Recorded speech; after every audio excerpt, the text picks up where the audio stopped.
LC oscillations के numericals करते हैं। फर्स्ट क्वेश्चन से स्टार्ट करेंगे, थोड़े से ही क्वेश्चन है, छोटे से कम क्वेश्चन हैं ये। पहला क्वेश्चन ध्यान दीजिए, कह रहे हैं LC circuit contains a 20 milli henry inductor. एक 20 मिली हेनरी का इंडक्टर है, एलसी सर्किट है तो टैंक सर्किट होगा। 50 microfarad capacitor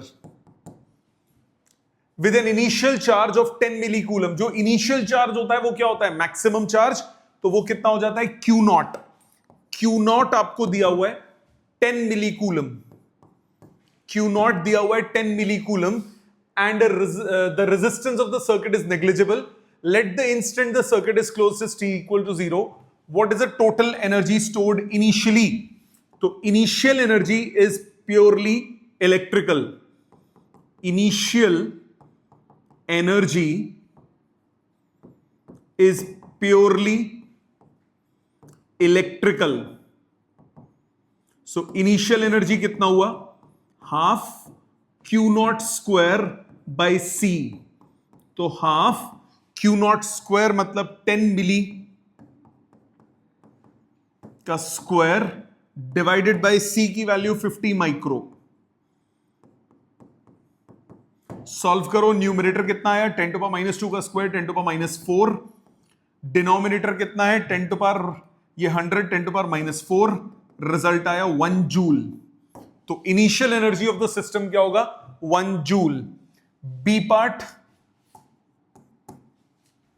what is the natural frequency? Natural frequency of vibration कितना होता है?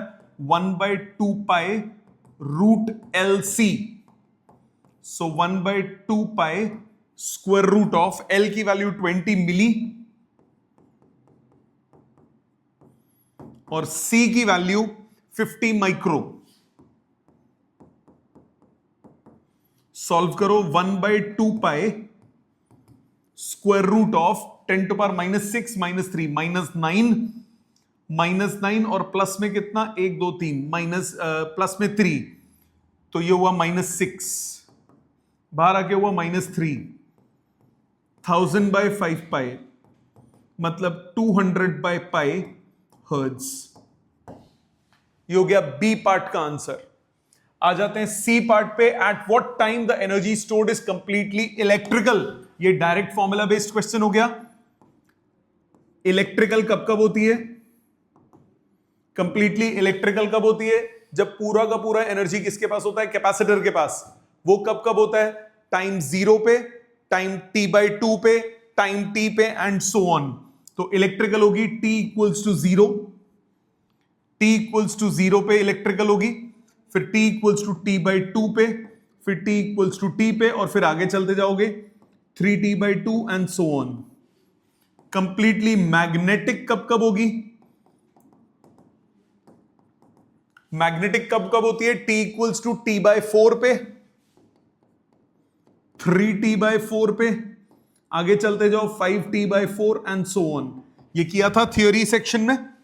सो कंप्लीटली इलेक्ट्रिकल और कंप्लीटली मैग्नेटिक। इलेक्ट्रिकल कब होती है? 0 t/2 t एंड आगे जाते जाओ। मैग्नेटिक कब होगी? t/4, 3t/4, 5t/4 and so on. Got it? ये हो गया क्वेश्चन इसका सी पार्ट। आ जाते हैं डी पार्ट पे। डी पार्ट कह रहा है at what times is the energy shared equally between inductor and capacitor. So when energy is shared equally, important है ये, when energy is shared equally then both will have same energy equals to half of total energy। Total energy का half होगा, मतलब half Q not square by C बराबर हो जाएगा half Q square by C. किसी भी moment पे जो कैपेसिटर के पास एनर्जी है वो हाफ ऑफ टोटल होगा। आपको टाइम निकालना है। काटो, Q कितना हुआ? Q0/√2। एट व्हाट टाइम्स बोला?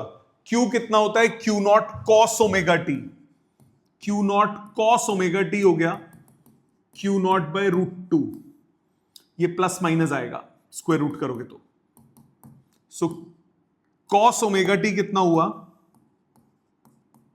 Plus minus 1/√2। So omega T आपके पास कब होगा, 1/√2 कब होता है, π/4 पे, फिर 3π/4 पे -1/√2, फिर 5π/4 पे 1/√2 and so on. So omega कितना है, 2π/t, 2π/t into T is π/4, 3π/4, 5π/4, 7π/4 and so on. Divide करो, टाइम आ गया t/8, 3t/8, 5t/8, 7t/8 and so on, चलता रहेगा। Got it. इक्वली शेयर्ड का मतलब जो टोटल एनर्जी है उसका हाफ किसके पास होगा, कैपेसिटर के पास, और हाफ किसके पास होगा, इंडक्टर के पास। तो टोटल एनर्जी का हाफ हुआ कैपेसिटर के पास, मैंने उससे कर लिया। आ जाते हैं ई पार्ट पे। ई पार्ट क्या कहता है, if a resistor is inserted in the circuit how much energy is eventually lost, entire energy. In every cycle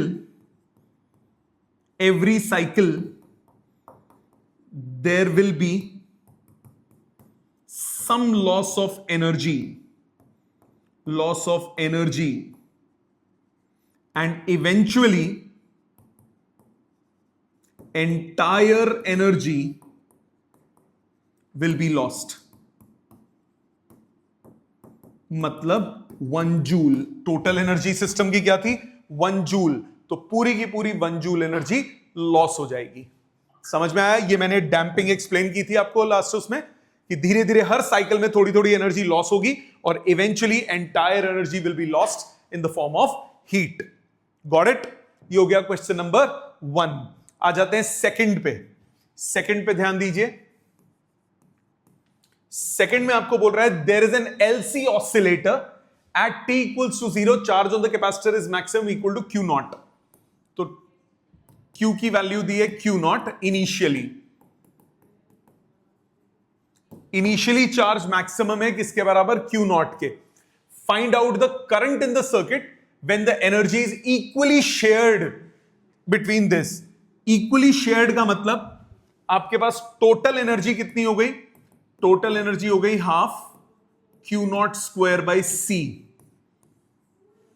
when energy is equally shared,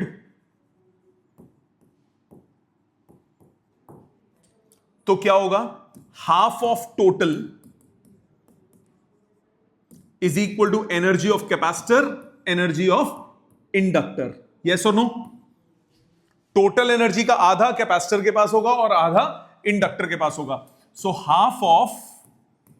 half Q naught square by C बराबर होगा half Li square के। So half काट दो, Li square कितना आ गया, Q naught square bye 2C, तो I square आ गया Q naught square bye 2LC, तो करंट कितना हो गया, Q not by √2LC।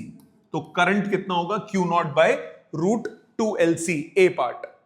B part में आपको निकालना है maximum current in the circuit. Maximum current in the circuit कैसे निकालोगे बी पार्ट में, when energy is purely magnetic then current will be maximum. मानते हो, मतलब इसका मतलब half Q naught square by C जब टोटल मैग्नेटिक हो गई half Li naught square, isn't it. जब पूरी की पूरी इलेक्ट्रिकल है वो किस में कन्वर्ट हो गई, पूरी की पूरी मैग्नेटिक में। हाफ से हाफ काट दो, I नॉट कितना आ गया, Q not by √LC। Got it. आ गया समझ। ये हो गया क्वेश्चन नंबर 2। आ जाते हैं थर्ड पे। क्या कह रहा है third question, An LC circuit consists of 20 millihenry inductor. L की value they the 20 into 10 to power -3 Henry.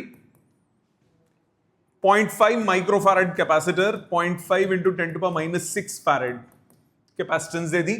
If the maximum instantaneous current is 0.1, I naught दे दिया 0.1 ampere. What is the greatest potential difference across the capacitor? Greatest potential difference जब charge maximum होगा तो आपको निकालना क्या है? Q naught by C. मानते हो? आपको निकालना क्या है? Q naught by C. Maximum potential difference across capacitor. तो Q नॉट निकाल लो, C आपको पता है, आंसर आ जाएगा. कैसे Q नॉट कैसे निकालोगे? एनर्जी इक्वेट करके. Half L I naught square is equal to half Q naught square by C. जब पूरी मैग्नेटिक, जब पूरी इलेक्ट्रिकल. इक्वेट करो, आपके पास Q नॉट कितना आ गया? I naught root LC. Expression में डालते हैं. निकालना क्या है आपको? Potential difference. Q naught by C मतलब I naught root LC by C. So maximum potential difference कितना आया कैपेसिटर के cross? I naught root L by C. Value डालो. I नॉट है 0.1, स्क्वायर रूट ऑफ L की value 20 into 10 to power -3, C की value 0.5 into 10 to the power -6.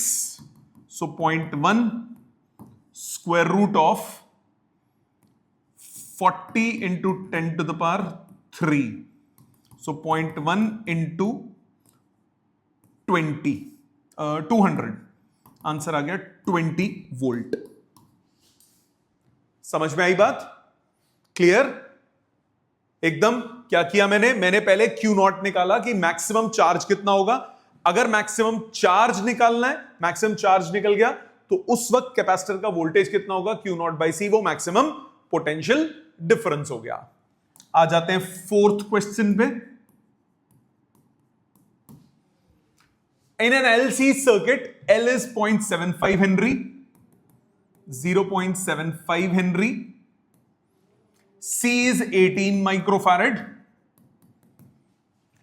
At the instant when the current in the inductor is changing at the rate of 3.4 ampere per second, मतलब di by dt आपको दिया हुआ है 3.4 ampere per second.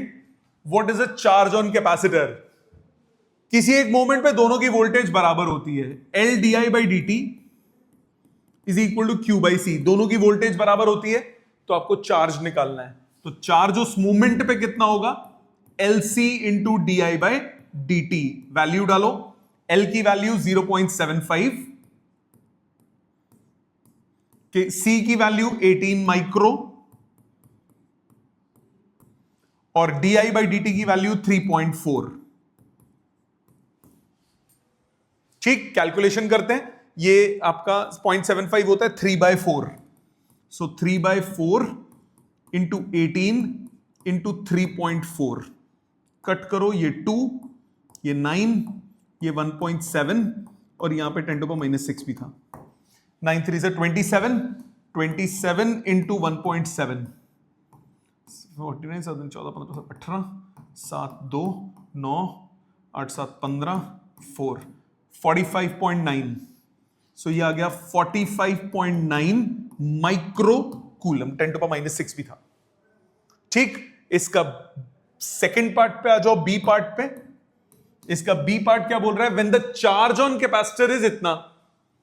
Charge on capacitor आपको दिया है 4.2 into 10 to the power -4. आपको बोल रहा है what is the induced EMF.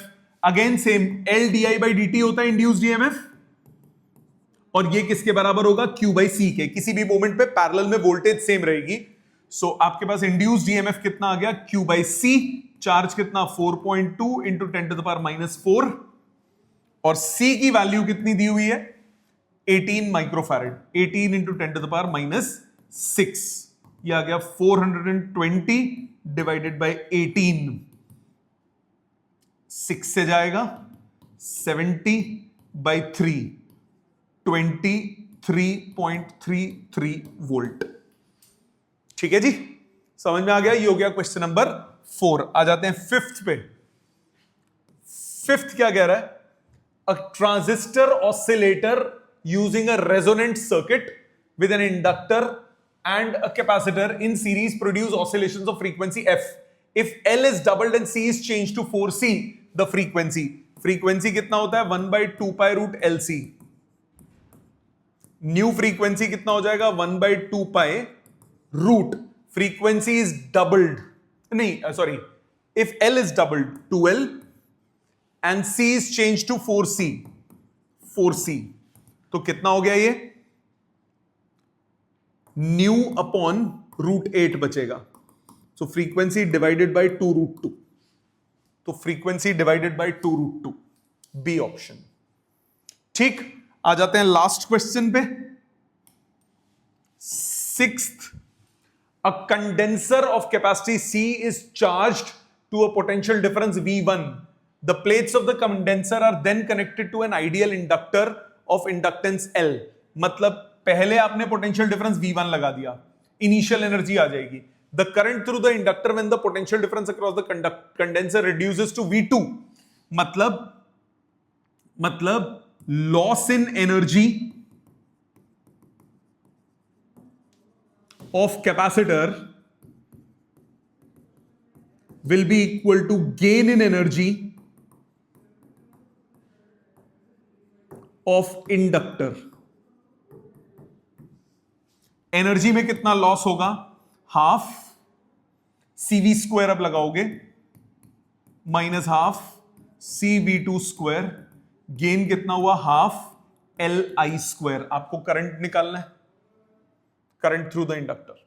Half से half cancel, C common, V1 square minus V2 square divided by L is I square. तो आपके पास करंट का एक्सप्रेशन कितना आया? Square root of C into V1 square minus V2 square divided by L पूरे की power half. V1 square minus V2 square पूरे की पावर हाफ।